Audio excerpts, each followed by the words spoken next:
আসসালামু আলাইকুম। আজকে আমি বানাবো পয়সা পিঠা। কিভাবে খুব সহজে আপনারা এই পয়সা পিঠাটা বানাতে পারবেন সেটাই আজকে আপনাদের সাথে শেয়ার করব।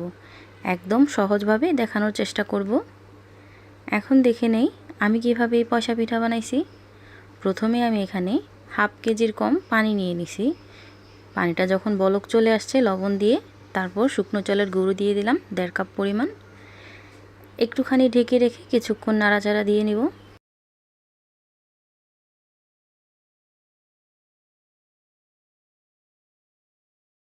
এই চালের আটাটা যত ভালো করে সেদ্ধ হবে বা রান্না হবে তত ভালো কিন্তু পিঠাটা হবে। এই পিঠাটা বানানোর জন্য এই কাইটা কিন্তু একদম রেডি। এখন আমি গরম অবস্থায় একটা গ্লাস দিয়ে মথে নেব। হাতে একটু অল্প অল্প করে পানি দিয়ে সফট একটা ডো তৈরি করে নেব। এই ডোটা যতটা সফট হবে বা যতটা ভালো হবে ততটা ভালো কিন্তু আপনার পয়সা পিঠাগুলো হবে। এই ডোটা যদি একদম পারফেক্ট না হয় তাহলে আপনার পয়সা পিঠাগুলো কিন্তু ভাজলে একদমই ফুলবে না।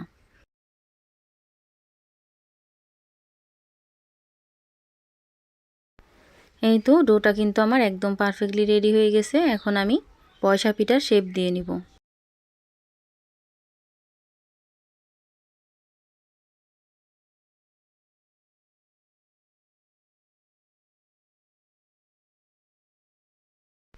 এইভাবে আমি সবগুলো বানিয়ে নিছি। এখন আমি এই সবগুলোকে পানিতে সেদ্ধ করে নেব। আগে থেকে আমি অনেকটা পানি বসাই দিছিলাম। এই পানিটাতে এখন আমি ফুড কালার মিশিয়ে দিব। আপনারা আপনাদের পছন্দ মতো ফুড কালারটা এখানে ব্যবহার করতে পারেন। আর পানির পরিমাণটা এতটা হবে যেন পিঠাগুলো দেওয়ার পর সবগুলো পিঠাই ডুবে যায়।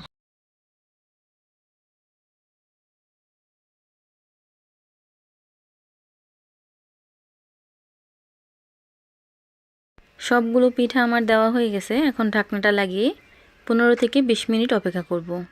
আর সিদ্ধটাও কিন্তু পারফেক্টলি সিদ্ধ করতে হবে। যদি ভিতর থেকে সেদ্ধটা না হয় তাহলে কিন্তু পিঠাগুলো ভেঙে যাবে বা ভালো হবে না। এখন আমি এই পিঠাগুলো একটা ছাঁকনিতে উঠায়া 3 থেকে 4 বার ভালো করে ঠান্ডা পানি দিয়ে ধুয়ে নর্মাল ফ্রিজে রেখে দেব সারা রাতের জন্য। আপনারা চাইলে 7 থেকে 8 ঘন্টাও রেখে দিতে পারেন।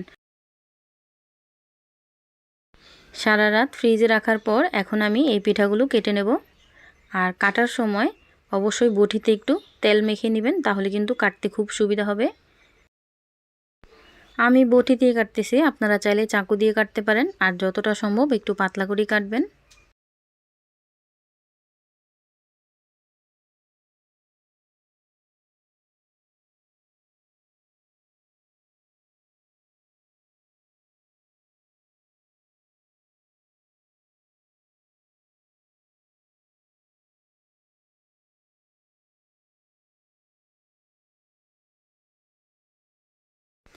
এইভাবে আমি সবগুলো পিঠাই কেটে নিছি। এখন আমি রৌদ্রে শুকাতে দিয়ে দিব। এই পিঠাটা কিন্তু অবশ্যই রৌদ্রে শুকাতেই হবে। ফ্যানের নিচে শুকালে কিন্তু একদম ফুলবে না। অবশ্যই আপনারা বাসায় ট্রাই করে দেখবেন। যদি ফ্যানের নিচে দিয়ে শুকান তাহলে কিন্তু এই পিঠাগুলো একদমই ভালো ফুলবে না। হয়তো ভাজা হবে কিন্তু ভালো ফুলবে না। এখন আমি এই পিঠাগুলো ভেজে নেব। একটা ফ্রাই প্যানে পর্যাপ্ত পরিমাণ তেল দিয়ে দিলাম।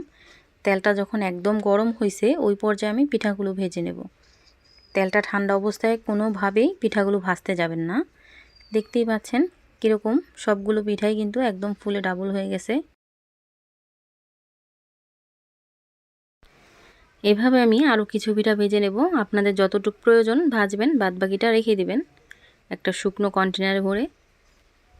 দীর্ঘদিন আমি কিন্তু মিউজিক দিয়ে ভিডিও ছাড়ছি, একদমই ভয়েস দিতে পারি নাই, কারণ আমার ছোট্ট একটা অপারেশন হয়েছিল গলায়।